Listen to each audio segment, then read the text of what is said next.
Her baby cried every midnight until the vampire king realized the child could hear his ancient voice. The infant's scream tore through the silence of midnight like a blade through silk. But what made the ancient vampire freeze mid-step in the shadowed corridor of his fortress was not the sound itself. It was the fact that the child's eyes, impossibly focused for a 6-month-old, had locked onto him through 3 stone walls and 50 feet of darkness, tracking her movements with preternatural precision as tears streamed down her impossibly pale cheeks. Wait, before the next revelation happens, if this mystery has already captivated you, let us know where you're following this story from. To make sure you don't miss any unexpected alliances or awakened powers, subscribe and join our circle. The game is about to change. Now, back to the scene. Cassius Valerius had walked the earth for 900 years. He had commanded armies, toppled empires, and mastered magics that would drive mortal minds to madness. Nothing surprised him anymore. Nothing should have made his ancient heart, still and silent for centuries, stir with something that felt dangerously close to alarm. Yet here he stood, immobilized in his own castle, staring at the wall that separated his private wing from the servants' quarters where the new wet nurse had been housed with her child. The baby's crying had started 3 nights ago, precisely at midnight. Not unusual, infants were notoriously poor sleepers, but this was different. This child cried only when he moved through certain corridors, only when he was near. And tonight, for the first time, he had been testing a theory. He had paced back and forth in his study, tracking the exact moment the crying began and stopped. The pattern was undeniable. The child was following him, sensing him, responding to his presence in ways that no mortal should be capable of, let alone an infant barely old enough to hold up her own head. "My lord?" The voice came from behind him, carefully neutral. His steward, Marcus, who had served him for 2 centuries and knew better than to question his master's stranger behaviors. "Is something amiss?" Cassius didn't turn. "The new wet nurse, Ilara Thorn. Tell me everything about her." 23 years old, my lord. Widowed 6 months ago when her husband died in a construction accident in the village. A daughter, born healthy but— Marcus paused delicately. There were rumors. The child came early. Some in the village whispered that she looked wrong, too pale, too quiet. The priests wanted to examine the baby, but Mistress Thorn fled before they could. And we took her in because— The Lady Seraphina required a wet nurse for her charitable work with the orphans in the West Wing. Mistress Thorn's references were adequate. Her desperation made her reliable, and her gratitude ensured discretion. She has seen nothing of your true nature, my lord. She believes you to be merely an eccentric noble who keeps unusual hours." The baby's crying intensified. Cassius felt it like a hook in his chest, tugging. An absurd sensation. He had long ago severed any connection to human sentiment, had trained himself to feel nothing when mortals suffered or died. They were food, occasionally useful servants, nothing more. But this child's cry didn't sound like distress. It sounded like a call, recognition, a voice reaching out across a vast darkness, seeking connection with the only creature who could hear it. "Bring the woman to my study," Cassius said, abruptly, "with the child." Marcus hesitated. Another rarity. "My lord, it's past midnight, and you have never shown interest in the servants' children before. Perhaps in the morning." "Now, Marcus." The command carried centuries of absolute authority. "And Marcus, come prepared. Bring the silver chains from the vault, the ones inscribed with binding runes." The steward found this request alarming. He didn't show it. He simply bowed and departed, his footsteps fading into silence. Cassius finally turned from the wall and walked back to his study, a vast room lined with books in a dozen dead languages, maps of territories that no longer existed, and artifacts that predated written history. He moved to the window and looked out over the dark expanse of his lands, forests and villages that belonged to him as surely as the ground beneath his feet. A kingdom within a kingdom, invisible to mortal authorities, tolerated by them because he maintained order and occasionally provided assistance in matters they couldn't understand. The crying stopped, completely, as if someone had closed a door. Cassius's hands tightened on the windowsill. He had just entered this room. The child was tracking him still, and now that he had stopped moving, she had quieted. Testing, he stepped to the left. 3 heartbeats later, a thin wail drifted up from below. He stepped to the right. The wail shifted in pitch, became more agitated. "Impossible," he murmured. But 900 years had taught him that impossible was simply another word for not yet understood. 15 minutes later, Marcus returned with the young woman and her child. Cassius heard them coming long before they arrived. The woman's racing heartbeat, her rapid, shallow breaths, the whispered reassurances she gave her baby. And beneath it all, something else. A second heartbeat from the infant, but wrong somehow. Too slow, too measured for a creature so small. When they entered, Cassius kept his face carefully neutral, his posture unthreatening. He knew what he looked like to mortals, tall and angular, with features too perfect to be entirely human, dark hair that fell past his shoulders, and eyes that held depths no living thing should possess. Most people couldn't meet his gaze for long. It unnerved them on an instinctive level, set off ancient prey species warnings deep in their brains. But Elara Thorne surprised him. She met his eyes directly, lifted her chin, and clutched her baby tighter against her chest. Afraid, yes, her scent reeked of fear, but defiant too, protective, a mother facing a predator with no weapons but her courage and her will. "Lord Cassius," she said, her voice only slightly trembling, "your steward said you wished to see us. Have we given offense? I swear, I've told no one about the nature of your household." "You haven't given offense." Cassius kept his tone mild, though he noticed Marcus positioning himself near the door with the silver chains discreetly hidden behind his back. "Your work with Lady Seraphina's orphans has been exemplary. I wished to meet your child. She has been restless at night." "I'm so sorry," Elara said quickly. "I've tried everything, herbs, songs, rocking her for hours. The village healer said some babies are just difficult, that she might have colic or—" "What's her name?" The abrupt question stopped Elara mid-sentence. She blinked, then glanced down at the baby in her arms. The infant was indeed impossibly pale, with white blonde hair so fine it was nearly transparent. But her eyes, gods, her eyes! Even in the dim candlelight of the study, they gleamed with an inner luminescence, fixed on Cassius with absolute focus. "Luna," Elara whispered. "I named her Luna." "May I?" Cassius extended his hands, a gesture he never made towards mortals. He didn't touch them unless feeding, didn't interact with their children, didn't care. Elara's grip tightened reflexively. Every instinct in her body was screaming danger. Cassius could see it in her face, could smell the spike of adrenaline in her blood. But she also knew her position, a widow with no family, no resources, dependent entirely on the mercy of this household.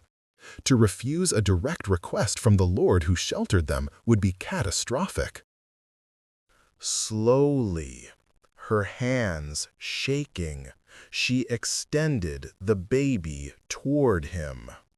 The moment Cassius' fingers touched the swaddled infant, the world tilted. Power crashed through him like a tidal wave, ancient, vast, and utterly foreign. Not his power, not even vampire power, though it had familiar notes, echoes of something he had last felt in the earliest days of his immortality. The baby's eyes widened, and her small mouth opened not in a cry, but in what looked unmistakably like recognition, like joy. And then, clear as crystal in his mind, he heard her voice. "Father?" Cassius nearly dropped her. Only 9 centuries of ironclad self-control kept his hand steady as he stood frozen, staring down at the impossible child. Behind him, he heard Marcus suck in a sharp breath. The steward had clearly felt the pulse of power, too. "Get out," Cassius said to Ilara, his voice emerging rougher than intended. "Go to your quarters. Tell no one of this meeting. We will speak again at dawn. My baby will remain with me, unharmed. You have my word." He finally looked up at her, and whatever she saw in his face made her blood drain to her feet.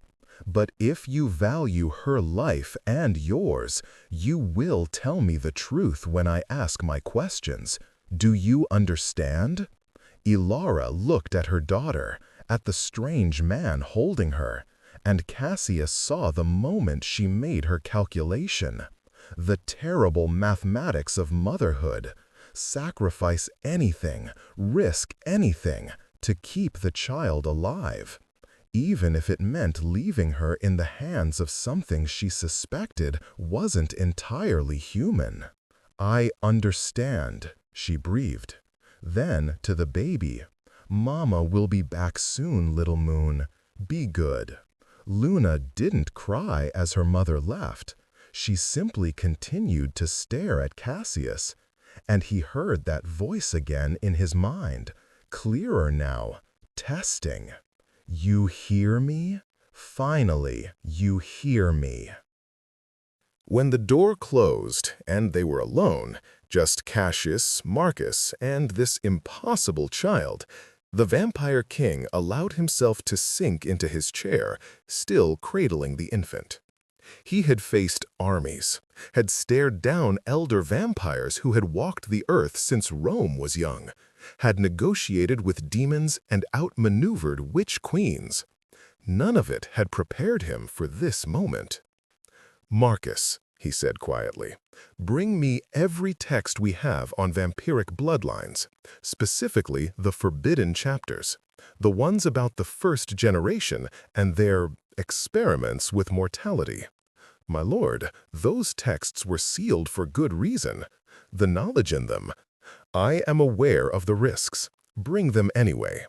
He looked down at the baby, who had somehow wrapped one impossibly small hand around his finger. Her skin was cold. Not ice cold like his own, but far cooler than any living infant should be. "I think this child is about to rewrite everything we thought we knew about what's possible." Marcus bowed and departed, leaving Cassius alone with Luna. The baby made a soft cooing sound, and he felt, rather than heard, her voice in his mind again. "Why did it take so long? I've been calling and calling." "Because," Cassius murmured, speaking aloud for the first time to something that couldn't possibly understand language yet, but clearly understood everything, "I didn't know such a thing was possible. I've never heard of a mortal child born with vampiric telepathy, let alone one capable of projecting it unconsciously."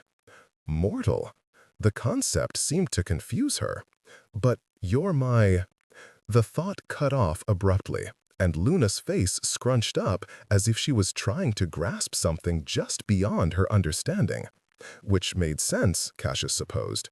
She had the mental capacity of an infant, however enhanced it might be. Complex concepts would still elude her. But one thing was clear. This child thought he was her father, which was categorically impossible. Vampires were undead. They didn't reproduce, couldn't reproduce. The transformation that created them burned away that capability, along with the ability to digest food, to age, to die of natural causes. It was one of the fundamental laws of their existence. Unless a cold knot of something that might have been dread, if he were still capable of such an emotion, formed in Cassius's chest. There was one exception. One ancient, forbidden practice that the first generation had engaged in before it was banned by every vampire court in existence. A practice so dangerous that even the mention of it could result in execution. The breeding rite. A ritual that allowed a vampire to temporarily restore certain functions, to create offspring that were neither fully vampire nor fully mortal. Hybrids. Abominations, the courts had called them, things that should never exist. And every single one of them had been hunted down and destroyed 4 centuries ago when the practice was outlawed. Or so the official histories claimed. Cassius stared down at the child in his arms, his mind racing through possibilities and implications. If Luna was what he suspected, if someone had used the breeding rite to create her, then her mother was either lying about the father's identity or genuinely didn't know the truth. And, more pressingly, if the vampire courts discovered her existence, they would send executioners, not just for the child, but for everyone who had sheltered her. "Well," he said softly to Luna, who was beginning to drowse in his arms, her small fist still wrapped around his finger. "This is considerably more complicated than I anticipated." The baby's eyes drifted closed, and her mental voice grew softer, tinged with the confusion of impending sleep. "Safe now. You'll keep me safe, won't you, Father?" Cassius closed his own eyes, an old human habit he'd never quite broken. 900 years of carefully maintained neutrality, of avoiding entanglements and emotional connections that could be exploited. 900 years of survival through calculated detachment. And now this, a child who looked at him with absolute trust, who called him father in a voice that bypassed every defense he'd built. "Yes," he heard himself say, the word tasting strange on his tongue. A promise, a commitment, the kind of thing he'd sworn never to make again. "I'll keep you safe." Even if it meant going to war with every vampire court in existence. Even if it cost him everything. The game, as they said, had just changed entirely. Dawn broke gray and cold over the fortress. Cassius hadn't moved from his chair, Luna still sleeping peacefully in his arms. He had sent Marcus to fetch the texts hours ago, and the steward had returned with 3 ancient volumes bound in leather that predated modern bookbinding by centuries. The books lay open on the desk now, their pages covered in languages that hurt mortal eyes to look at too long. Cassius had spent the remaining hours of the night reading, and what he'd found confirmed his worst suspicions. The breeding rite was exactly as forbidden as he remembered, but the details, gods, the details were worse than the vague warnings passed down through the centuries. The ritual didn't just temporarily restore reproductive function. It created a blood bond between the vampire parent and the hybrid child. A connection that couldn't be severed, that would grow stronger as the child aged.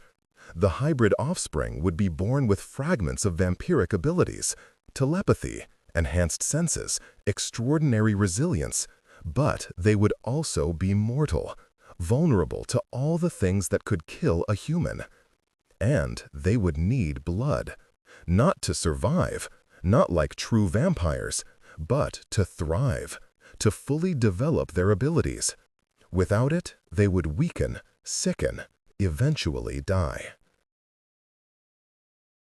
The texts described it as a hunger of the spirit that no mortal food could satisfy, which raised a very pressing question. How had Luna survived her first 6 months? Ilara clearly knew nothing of her daughter's true nature. She had been feeding the baby normally, or trying to, and yet the child had lived, had even developed some of her abilities early. The telepathy shouldn't have manifested for years, according to the texts. Unless. Cassius looked down at the sleeping infant. Unless Luna was stronger than the historical hybrids had been. Unless whoever had sired her had been extraordinarily powerful, had poured more of their essence into the ritual than was typically possible, which would make the child not just a hybrid, but something unprecedented, something that might be powerful enough to survive on mortal sustenance alone, at least for a time, but not forever. A soft knock at the door interrupted his thoughts. Enter. Ilara stepped in, her face haggard from a sleepless night. Her eyes went immediately to Luna, and Cassius saw the visible relief when she confirmed her daughter was alive and seemingly unharmed. But when her gaze shifted to him, there was steel underneath the exhaustion. "You said we would speak at dawn, my lord." "I did." Cassius gestured to the chair across from his desk. "Sit, and answer my questions with absolute truth. Your daughter's life depends on it. So does yours." Ilara sat, her spine rigid. "Ask." "Your husband. Tell me about him. Everything." She blinked at the directness of the question. "Thomas? He was good, kind, a carpenter by trade. We married young. I loved him." Her voice cracked slightly. "He died before Luna was born. A beam collapsed during construction of the new church. It crushed his chest. The healer said he likely died instantly." "Before the baby was born. You're certain?" Ilara hesitated, and Cassius caught the scent of her sudden spike of fear. "I was 7 months along when he died." "Luna came early, 2 weeks after we buried Thomas. She was so small, the midwife said she wouldn't survive, but she did." "The midwife. What did she say about the baby's appearance?" "That she'd never seen a child so pale, that her eyes were wrong, too aware.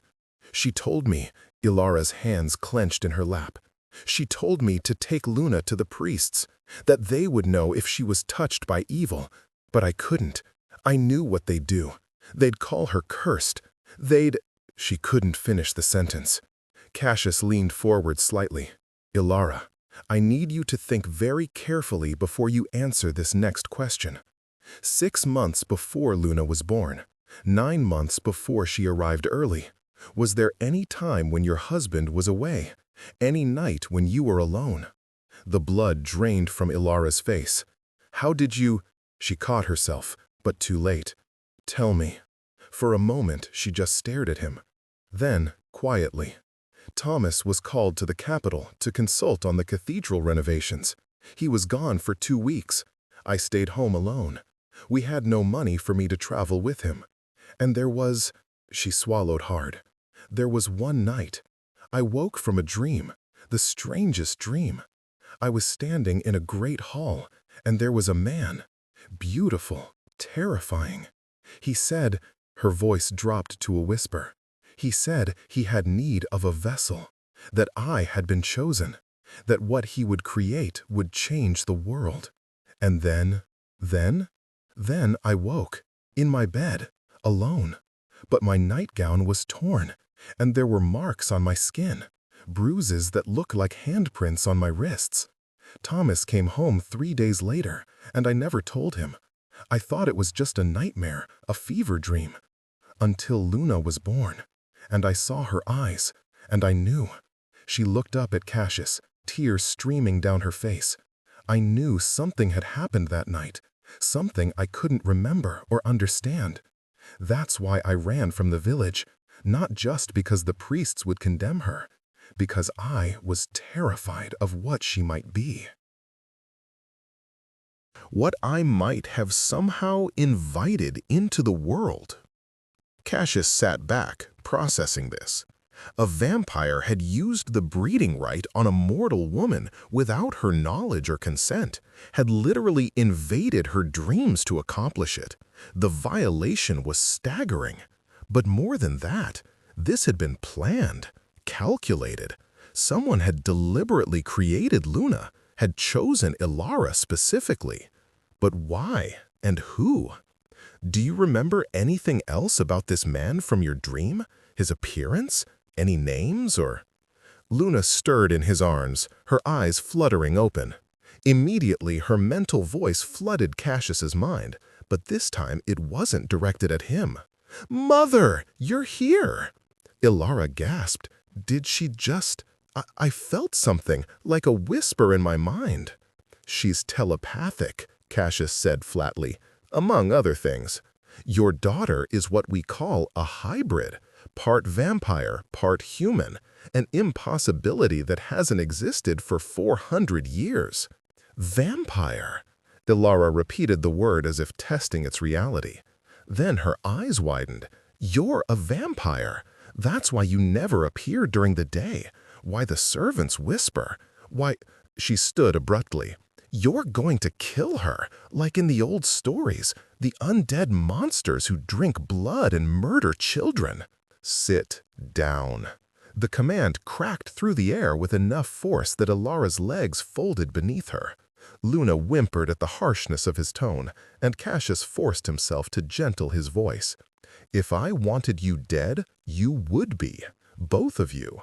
I could have drained you the moment Marcus brought you to this room. I didn't, and I won't. Because despite what your village stories say, we are not mindless monsters. We have laws, ethics. We can choose." "Then what do you want with us?" Cassius looked down at Luna, who had calmed now that her mother was visible. The baby's mental voice had quieted to a sort of background hum, a constant awareness of his presence, like a thread connecting them, invisible but undeniable. "The vampire who created your daughter did so for a reason," he said slowly. "Such rituals require enormous power and preparation. They're not undertaken lightly or accidentally. Someone wanted Luna to exist, wanted her to have these abilities, which means she's either a weapon, a tool, or..." He paused. "Or an heir." An heir to what? That's what we need to discover. Because when whoever created her learns that she survived infancy, and they will learn, these things have a way of spreading. They'll come for her. And if they're powerful enough to perform the breeding rites successfully, they're powerful enough to take her from me by force if necessary. From you. Ilara's voice sharpened. "You're not her father. Some other monster is. True, but she's bonded to me now." Cassius met Ilara's eyes steadily. The blood bond that should exist between a hybrid and their vampire parent is partially malleable in the first year of life. It can be redirected. Luna sought me out because she needed that connection, needed to find a vampire who could anchor her developing abilities. She heard my voice because I'm old enough, powerful enough to register on her awareness. And now that she's bonded with me, breaking that connection would destroy her, possibly literally. Ilara's face cycled through shock, anger, and a desperate sort of calculation. "So you're saying my daughter is bound to you, forever?" "Not forever. The bond can be severed once she's older, more stable. But for now, yes, she needs me. And more than that, she's in danger. From the vampire who sired her, from the courts who would execute her for existing, from hunters who would see her as an abomination." He stood, still cradling Luna. "You can leave if you wish. Take gold from my treasury, travel to a distant city, Try to raise her alone. But you will be hunted, found, killed, or you stay under my protection. You and Luna become part of my household officially. I train her to control her abilities. Teach her what she is. And when the threats come, and they will come, we face them together. It wasn't really a choice. They both knew it. Ilara stared at him for a long moment, this strange, pale lord holding her stranger daughter, offering a devil's bargain that might be the only thing keeping them alive. If you hurt her, Ilara said quietly, if you use her, if you treat her as anything less than a person deserving of love and safety, I will find a way to kill you. I don't care if you're immortal. I will find a way. Cassius felt something that might have been respect. Noted. Do we have an agreement? Ilara looked at Luna, who was watching them both with those two aware eyes. Then she nodded. We stay. But I want your word, Lord Cassius, your actual word, whatever that means to vampires, that you'll protect her, that you'll help her live as normal a life as possible. You have it, on my honor and name. Ancient words, binding in ways mortals didn't understand, but which would cost him dearly if violated. Luna will be safe within these walls, I swear it. As if she understood the weight of the promise, Luna's small hand tightened around Cassius's finger, and in his mind, soft as a breath, he heard her voice. Thank you, Father. Father. The word should have felt wrong, should have been rejected by every instinct he possessed. But standing there with this impossible child in his arms, and her mortal mother watching with fierce protectiveness, Cassius found that he couldn't quite bring himself to correct her. Perhaps, he thought, some bonds transcend blood and law, and the careful rules he'd built his immortal life upon. Perhaps this child had chosen him, as surely as he was now choosing to protect her. Perhaps the game hadn't just changed. Perhaps it had only just begun. And somewhere in the darkness beyond his fortress, the vampire who had created Luna stirred, sensing through ancient magic that their creation had finally awakened fully. That the weapon they had forged was now in the hands of another. The board was set. The pieces were moving. Soon, Cassius knew they would discover what Luna had truly been created to do, and whether he could protect her when her real father came to claim her. 3 months passed in uneasy peace. Cassius converted one of the fortress's unused wings into quarters for Ilara and Luna, rooms that were sunlight during the day, filled with the trappings of mortal comfort. He assigned servants to see to their needs, made it clear that they were under his personal protection, and waited for the inevitable threats to materialize. They didn't come. Instead, something stranger happened. Luna began to develop at an accelerated rate. By 8 months old, she was speaking full sentences, not just with her telepathy, but with her voice. By 9 months, she was walking steadily, her movements uncannily graceful for an infant, and her powers grew alongside her physical development. The telepathy was no longer limited to Cassius. Luna could now project her thoughts to anyone within the fortress, though she preferred to communicate with him. She had also developed the ability to sense emotions, not just in people's surface thoughts, but deeper. Their fears, their desires, their secrets. It made the servants nervous. It made Marcus outright uncomfortable. But it made Cassius's work in managing his territory considerably easier. Luna, it turned out, was an extraordinary lie detector. More than once, she had sat in his study during meetings with local officials or visiting dignitaries, playing with her toys while mentally informing him of every deception, every hidden agenda. She thought of it as a game. Cassius thought of it as the most valuable intelligence asset he'd acquired in 2 centuries. And then there was the matter of her feeding. The texts had been right. Luna needed blood.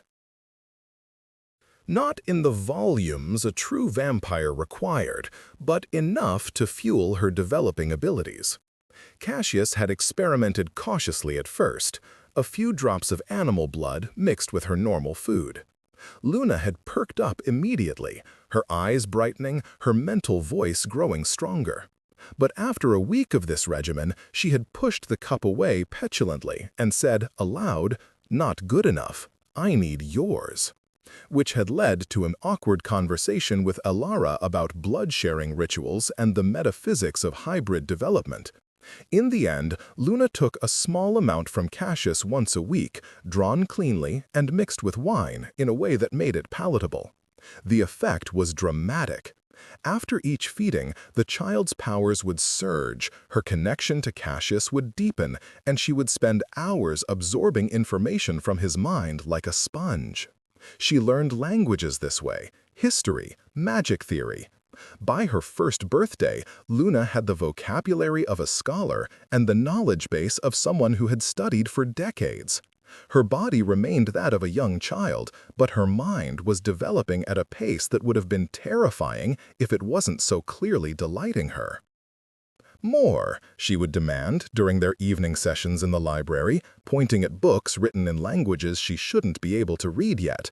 "Tell me about the vampire courts, about the wars, about why everyone's so scared of hybrids like me." And Cassius, somewhat to his own surprise, found himself enjoying these sessions, found himself taking pride in her quick mind, her fearless questions, her absolute lack of deference when she thought he was wrong about something. She was, in a very real sense, becoming his daughter. Not through blood, or not just through blood, but through choice, through the 100 small moments of care and teaching and protection that built bonds deeper than mere biology, which made what happened on the night of Luna's first birthday all the more devastating. They had celebrated quietly. Just Cassius, Elara, Marcus, and a few of the more trusted servants. Luna had blown out a candle on a small cake, her face glowing with joy. She had opened gifts, books, toys, a silver music box that played a haunting melody. Normal things, human things. A brief pretense that she was just a regular child having a regular birthday. Cassius was watching her dance with Elara, mentally recording the scene for later reference. He had taken to keeping detailed notes on Luna's development. When he felt it. A ripple in the magical wards that surrounded his fortress. Not a breach, not yet, but a presence.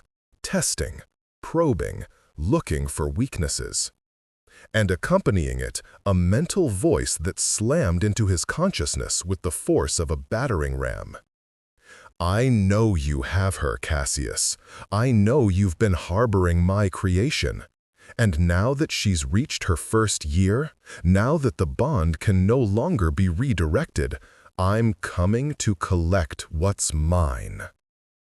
The voice was ancient, powerful, and horribly familiar. Cassius's blood, what little of it remained in his body, went cold, because he recognized that voice, had heard it last nearly 500 years ago during the final purges of the hybrid program. Lord Marius Corvus, one of the first generation, a vampire so old that he had walked the earth before Rome, so powerful that even other ancients feared him. He had been one of the architects of the breeding right, one of the loudest voices arguing for its continuation when the courts had moved to ban it. And then he had vanished. The official story was that he had been destroyed in the purges, but clearly the official story had been wrong. Marius had survived, had gone into hiding, had spent centuries planning, preparing, and somehow He had found Ilara, had used her to create Luna, which meant everything Cassius had suspected was true. Luna wasn't just a hybrid. She was Marius's heir, his weapon. His chance to return to power in a world that had moved on without him. Cassius? Ilara's voice cut through his shock. She had stopped dancing, was looking at him with concern. "What's wrong? You look—" "Take Luna upstairs, now. Lock the doors, activate the emergency wards I showed you." His voice came out harsh, controlled only by will. "Don't open them for anyone except me or Marcus, do you understand?" Luna's mental voice probed at him. "Father, what's wrong? Who's coming?" "Someone dangerous," he told her, speaking aloud so Ilara could hear. "Someone who claims to be your real father, and he's not here to negotiate." "I'm not leaving you," Ilara said stubbornly. "If there's danger—" "Then you'll be a liability," Cassius snapped. "I can fight him, possibly hold him off until I can call for reinforcements from the other courts, but not if I'm worried about protecting you both while I do it. Please, Ilara, for Luna, go." The use of her name, the please, things he never said to anyone, seemed to penetrate. Ilara scooped up Luna, who was beginning to sense the danger through their bond, and ran. Cassius turned to Marcus. "Send word to the Continental Assembly. Tell them Lord Marius Corvus lives and is attempting to reclaim a hybrid child. They'll send executioners. My lord, they'll execute you too for harboring her." "I'm aware. Do it anyway." "And Marcus?" He met his steward's eyes. "If I fall, get them out. Use the old escape route through the catacombs. Take them to the safe house in Venice. Tell them," he paused, "tell them I honored my oath." Marcus bowed deeply. "It will be done." Then the wards shattered. The explosion of magical energy blew out every window in the fortress. Cassius felt the protective spells he had spent decades layering over his home crack and splinter like ice under pressure. And through the breach came a presence so vast, so overwhelmingly powerful, that for a moment Cassius couldn't move. Could barely breathe. Not that he needed to breathe, but the instinct was there. Lord Marius Corvus appeared in the center of the great hall, and he looked exactly as Cassius remembered. Tall and slim, with features that were both beautiful and terrible. Black hair shot through with silver, eyes that swirled with colors that hurt to look at directly. He wore robes from an age long past, and his mere presence made the air feel thick and oppressive. "Cassius Valerius," Marius said, his voice echoing strangely. "You've grown bold in the centuries since we last met. Bold enough to steal from me. Bold enough to think you could hide her." "Luna isn't property to be stolen," Cassius replied, forcing his voice steady. "She's a person, a child, and she's under my protection. She's a weapon." Marius smiled, and it was a terrible thing. Created for a specific purpose, and tonight she fulfills it. You see, the courts think they can keep our kind stagnant, weak, hiding in the shadows while mortals multiply and spread across the world. But Luna, Luna is the key to changing everything.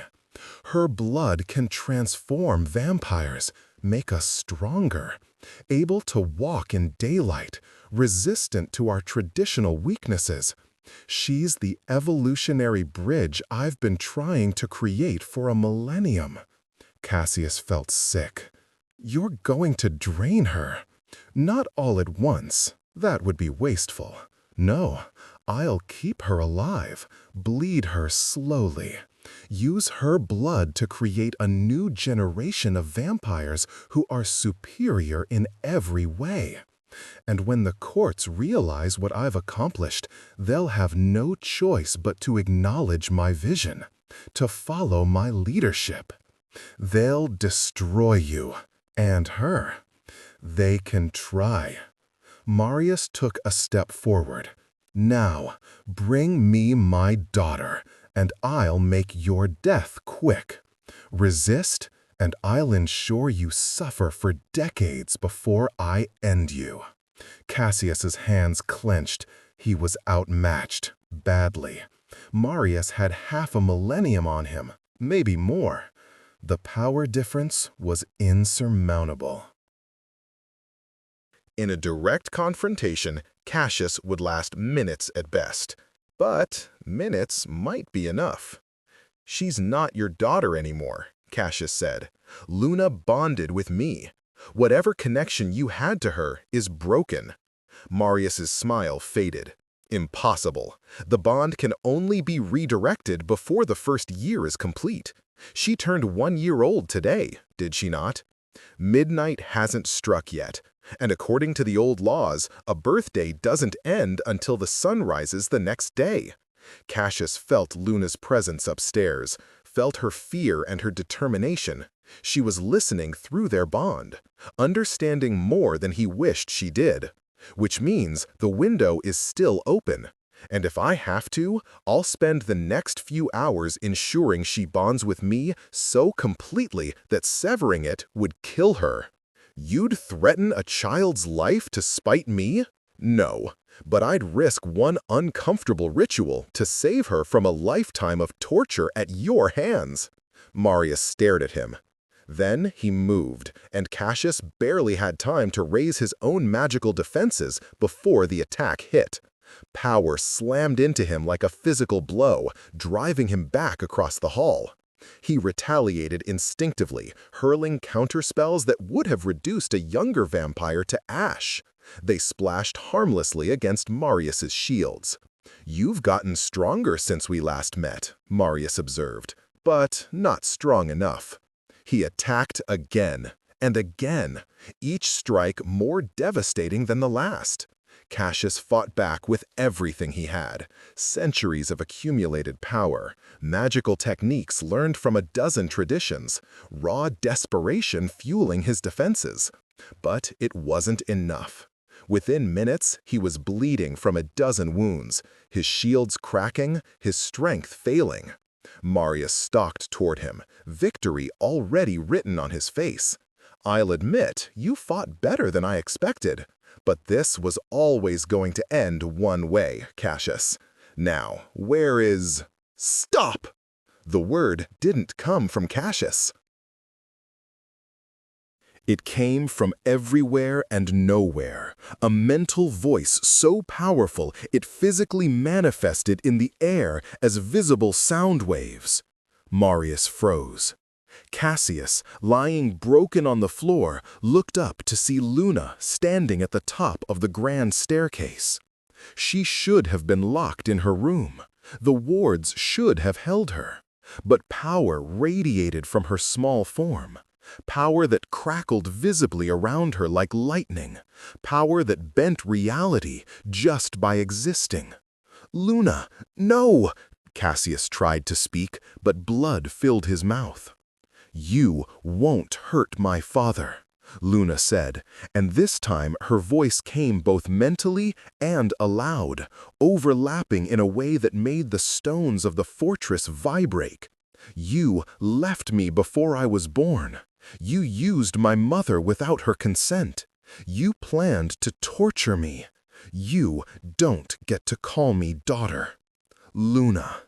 Marius's voice had changed, become almost gentle. "You don't understand what you are, what you could be.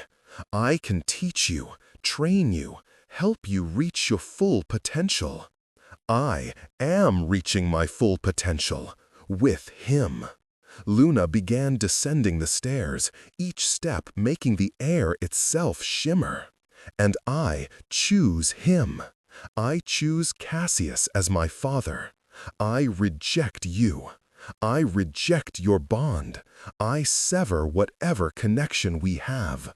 "That's not how it works," Marius said, but Cassius heard uncertainty in his voice for the first time. The blood bond can't be broken by will alone. It requires ritual, time, careful magic. I don't care what it requires. Luna reached the bottom of the stairs. She looked impossibly young and impossibly ancient at the same time. I am the bridge, you said, the evolution. That means I make my own rules. And my rule is this: Cassius is my father. You are nothing to me. And if you try to take me, I will burn your mind from the inside out. To demonstrate, she focused her attention on Marius, and the ancient vampire actually stumbled. Cassius saw pain flash across his face, saw him raise shields that should have been impenetrable. Luna simply looked at them, tilted her head, and pushed. The shields shattered. "I can see everything in your head," Luna said conversationally. "All your plans, all your cruelty, all the children you experimented on before you finally created me. 63 of them. 63 hybrid babies who died because you were trying to perfect the ritual." Her voice went cold. "You're a monster, and I want nothing to do with you." "Luna." Marius was backing away now, genuine fear in his eyes. "You're burning too bright. You'll damage yourself, waste your power." "Maybe, but I'll take you with me." The room exploded with psychic energy. Cassius felt it wash over him, searingly painful, but somehow avoiding him, focused entirely on Marius. The ancient vampire screamed, clutching his head. Luna advanced on him step by step, her small face set in determination. And then Alara was there, running from the stairs. "Luna, stop! You're killing him!" "He deserves it," Luna replied, but her attention wavered for just a moment. It was enough. Marius, despite his obvious pain, managed to gather his remaining strength. He didn't attack, he fled. In a burst of motion almost too fast to follow, he raced from the hall and vanished into the night, his mental voice trailing behind him. "This isn't over. She's too powerful to leave unclaimed. The courts will hear of this. They'll come for her, for all of you." And then he was gone. Silence fell over the ruined hall. Luna stood alone in the center of it, her power slowly dimming, her small body beginning to shake with exhaustion. "Father," she said aloud, her voice suddenly very young and very frightened. "Father, did I do good? Did I protect you?" Cassius forced himself upright despite his wounds. He crossed to her on unsteady legs and knelt down, pulling her into his arms. "You did perfectly," he said, ignoring the pain that lanced through his broken ribs. "You saved us, all of us." "He was so strong," Luna whispered against his chest. "So scary. But I was scarier, right? You were magnificent." "I meant what I said." Luna pulled back to look at him with those strange, luminous eyes. "About choosing you. You're my real father. Not him, never him." And there it was, the truth Cassius had been trying to avoid acknowledging for months. This impossible child, created by another, bonded through necessity, had somehow wormed her way past every defense he possessed, had made him care in ways he hadn't allowed himself to care for centuries, had made him want to be better than what he was, strong enough, good enough to be worthy of the trust she placed in him. "I know," he said softly, and then more firmly, "and I choose you too, Luna, as my daughter, my heir, my family. Whatever comes, from the courts, from Marius, from anyone, we face it together. Do you understand?" Luna nodded. Then she turned to Alara, who was standing frozen in shock. "Mother too, right? We're all family now? Ilara met Cassius' eyes over Luna's head. 1,000 unspoken questions and concerns passed between them. She was a mortal. He was a vampire. This should never work, should be impossible by every conventional definition. But when Luna extended her hand to her mother, and Ilara took it without hesitation, when the three of them stood together in the ruins of the Great Hall, Cassius felt something click into place. Not a traditional family, not a normal one, but family nonetheless. Yes, Ilara said quietly, we're family. And despite everything, the destruction, the danger still to come, the certain wrath of the vampire courts, Cassius found himself believing it. Perhaps belief was enough. Perhaps it was all that mattered. Come on, he said, rising carefully. We need to fortify the defenses before Marius regroups, and Marcus will be contacting the Continental Assembly. We have at most a few days before they send representatives. We need to prepare. Prepare how? Ilara asked. Cassius looked down at Luna, who was already mentally reaching out through the fortress, assessing damages and cataloging what needed repair. She was so young, so powerful, so incredibly vulnerable despite her gifts. We prepare, he said, to change the world. Because Luna was right about one thing. She makes her own rules. And if we're clever, if we're very lucky, we can use that to reshape how the vampire courts view hybrids entirely. You think they'll listen? No, but I think we can make them listen. Luna demonstrated something tonight that no one has seen in 400 years. A hybrid powerful enough to fight an ancient vampire and win. That changes the equation, changes everything. He started toward the stairs, Luna in his arms and Ilara following. The courts have always feared hybrids because they thought them unpredictable, dangerous. But what if we could prove that they can be controlled, trained? What if Luna could become not a threat to vampire society, but an asset? You want to negotiate with them, using your own daughter as a bargaining chip? Cassius stopped, meeting Ilara's accusatory gaze steadily. No, I want to show them that the old laws were wrong, that hybrids deserve to exist, that Luna has the right to live freely. But to do that, we need leverage. And Luna's power, wielded responsibly, demonstrated carefully, is the only leverage we have. I can do it, Luna said. I can show them I'm not scary. Well, not too scary. Just scary enough that they don't want to fight me. Despite everything, Cassius felt his lips twitch into something that might have been a smile. Exactly. They spent the rest of the night repairing what could be repaired, documenting what couldn't, and planning for the confrontation to come. When dawn broke, Cassius retreated to his chambers as he always did, unable to face sunlight. But before he went, he found himself standing outside Luna's room, where she and Ilara had finally fallen asleep together in an exhausted tangle of limbs.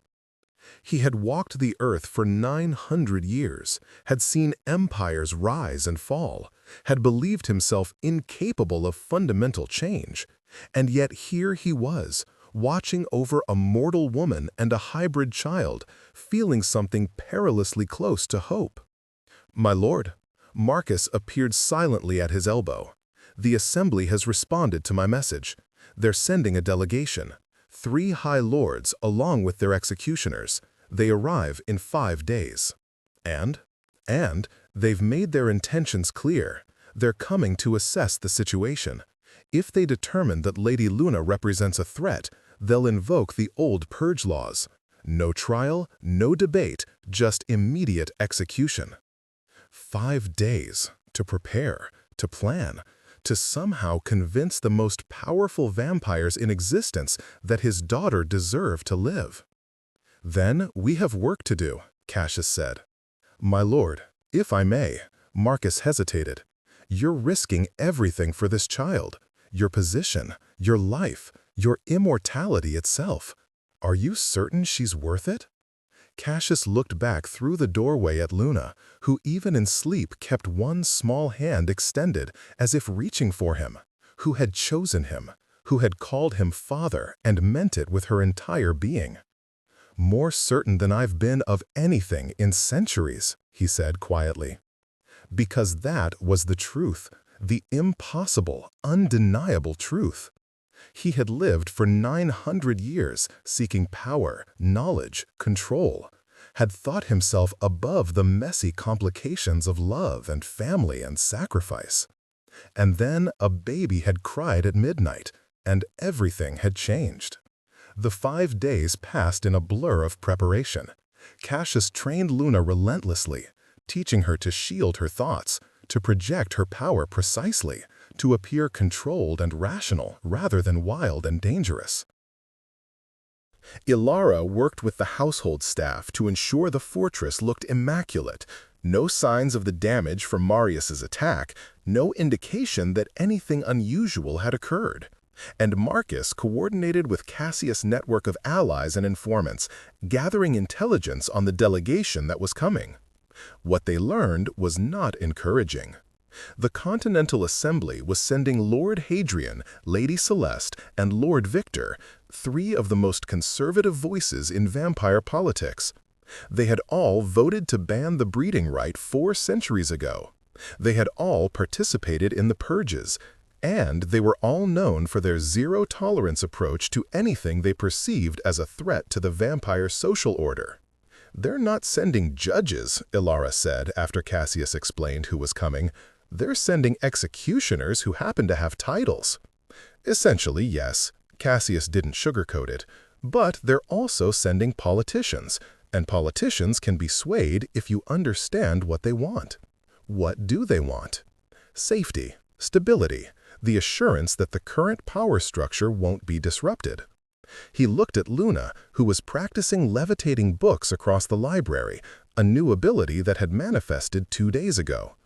We need to convince them that Luna strengthens that structure rather than threatening it, that she could be an asset to the courts rather than a danger. How? By demonstrating that she's already more civilized than most vampires twice her age, that she follows rules, that she can be trusted. He called out to Luna, "Darling, come here." Luna set down the books gently and crossed to him. Over the past 5 days, she had grown again, now looking closer to 3 years old than 1, her development still accelerating. But she had also learned to moderate her power output, to speak calmly instead of with mental force, to seem young and innocent rather than ancient and terrifying. Yes, Father? When the lords arrive, you need to be on your absolute best behavior. That means no reading their thoughts without permission, no displays of power unless I explicitly tell you it's safe, no threats, no matter how much they might provoke you. Can you do that? Luna considered. Even if they say mean things about Mother or about you, even then, we need them to underestimate you just enough to think you're not a threat. But we also need them to see that you're powerful enough to be valuable. It's a narrow line to walk. What if they try to hurt us anyway? Cassius met her eyes steadily. Then you do whatever you must to protect yourself and your mother, but only as a last resort. Understand? I understand. Luna paused. Father, if they do decide to execute us, will you fight? It was the question he'd been dreading. The answer that would define everything. Because the truth was, if he fought the Assembly's judgment, he would be declaring himself an outlaw. Every vampire in existence would be duty-bound to hunt him. There would be no safe harbor, no allies, no hope of survival. But looking at Luna's trusting face, at Ilara standing protectively nearby, he found that the calculation was surprisingly simple. Yes, he said, I'll fight. And if necessary, we'll run. There are places beyond the Assembly's reach, distant corners of the world where we could hide. It wouldn't be the life I've built here, but we would be together. We would be alive. Good, Luna said simply. Then she hugged him with surprising strength. I'm glad you're my father. The delegation arrived on the 5th day, precisely at sunset. 3 carriages, each emblazoned with the seals of ancient vampire houses, rolled through the gates of the fortress. Cassius stood on the steps to greet them, flanked by Marcus on one side and his household guard on the other. Ilara and Luna waited inside, per his instructions. This first meeting would be formal, political. Better to keep his family out of sight until the initial positions were established. Lord Hadrian emerged from the first carriage, tall and severe, with gray hair and eyes like ice. Lady Celeste followed from the second, beautiful in the way of a marble statue, cold and perfect. And Lord Victor from the third, built like a warrior, scarred from conflicts so ancient the civilizations they'd occurred in had crumbled to dust. Lord Cassius, Hadrian said, his voice formal, the assembly acknowledges your hospitality. We trust our accommodations are suitable. I've prepared the West Wing for your use, my lord. Private quarters, blood servants available, all precautions taken to ensure your comfort during your stay. Excellent. Now then. Hadrian's expression didn't change, but Cassius felt the weight of his attention like a physical force. Let us dispense with pleasantries. You are harboring a hybrid child in direct violation of the Purge Accords of 1624. You have failed to report her existence to the proper authorities. And, according to our intelligence, you have actively bonded with this abomination, making you complicit in her creation. Do you deny these charges? I deny nothing, Cassius said calmly. Luna exists. She is a hybrid, and she is under my protection. Lady Celeste spoke for the first time, her voice musical and deadly. You understand that the penalty for harboring a hybrid is immediate execution? That we are within our rights to destroy you, your household, and the child this very moment? I understand the law. I also understand that you traveled 5 days to reach me rather than simply sending your executioners, which tells me you're here to assess the situation, not to blindly enforce ancient edicts. Victor's scarred face twisted into what might have been amusement. Clever. Yes, we're here to assess, but don't mistake assessment for mercy, Cassius. If we determine that this child is a threat, or if we conclude that you've been compromised by her in some way, we will act permanently. I welcome your assessment, Cassius replied. In fact, I invite you to meet Luna, to test her abilities, to satisfy yourselves that she poses no danger to vampire society. How generous, Hadrian said dryly. Well, meet your charge tomorrow evening. Tonight, we recuperate from our journey. Tomorrow, we begin our evaluation. And Cassius, don't attempt to flee. We've placed wards around your entire territory. Any effort to leave will trigger an immediate military response. I have no intention of fleeing. Good. Hadrian swept past him toward the fortress entrance. Celeste and Victor followed, and Cassius felt his ancestral home become a prison. That night, he held a council of war in his private study. Ilara, Luna, and Marcus clustered around his desk while he outlined the situation. They're going to test Luna tomorrow, push her limits, try to provoke her, see if they can make her lose control. If she so much as threatens them, they'll use it as justification for execution. I won't lose control, Luna said confidently. I'm very good at control now. You are, but they're going to make it hard. They might say things about your mother, about me, about how you're an abomination, a mistake, something that should never have been born. You need to be prepared to hear those things and not react. Luna's small hands clenched. That's not fair. No, it's not. But it's politics. And right now, politics is the only thing keeping us alive. Ilara spoke up. What can I do? I'm just a mortal. I don't have power or influence. You have Luna's trust. And tomorrow, when they interview her, they'll likely want you present. They'll test the bond between you. Try to determine if she's more loyal to her mortal mother or to vampire society.